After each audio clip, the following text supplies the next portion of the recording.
السلام علیکم دوستو، امید کرتے ہیں آپ تمام دوست خیریت سے ہوں گے کہ تمام دوست سعودی عرب میں مقیم ہیں۔ غیر ملکیوں کے لیے اہم خبر ہے، دنیا بھر سے روزگار کے لیے سعودی عرب جانے والے تارکین وطن کے لیے سعودی محکمہ جوازات میں اقامہ پر اہم ضابطی جوازات کے ٹویٹر پر ایک شخص نے دریافت کیا ہے کہ 2019 میں اقامہ ایکسپائر ہے تو کیا کفالت تبدیل کرائی جا سکتی ہے، جس کے جواب میں جوازات نے کہا تھا کہ اقامہ تجدید کرانے کے بعد کفالت تبدیل کرائی جا سکتی ہے، جس کی کارروائی ابشر اکاؤنٹ کی تواصل سروس سے کی جا سکتی ہے۔ سعودی اداروں کے تحت کفالت تبدیلی کے لیے لازم ہے کہ اقامہ تجدید کرایا جائے، اس سے قبل جوازات کا ابشر سسٹم کفالت کی تبدیلی کی کارروائی کو قبول نہیں کرے گا۔ سعودی خود کا سسٹم کے تحت جو پروگرام فیڈ کیا گیا ہے وہ ایکسپائری اقامہ کی صورت میں ایکٹیو نہیں ہوتا جب تک سسٹم میں اقامہ کی تجدید نہ کرائی جائے۔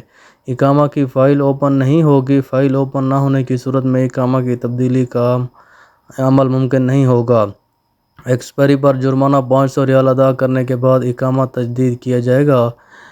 اقامہ تبدیلی کی کارروائی کی جانب واضح ہے۔ اقامہ کیا بنیاد پر تجدید کرائی جاتی ہے تو اقامہ پہلی بار ایکسپائر ہونے پر 500 ریال، دوسری بار ایکسپائر ہونے پر 1000 ریال جرمانہ عائد ہوتا ہے۔ تو دوستو، یہ تھی آج کی ہماری اہم معلومات جو ہم نے آپ کے ساتھ شیئر کی۔ آپ ہمارے چینل کو لائک کریں اور سبسکرائب کر دیں۔ شکریہ، اپنا بہت سارا خیال رکھیے گا۔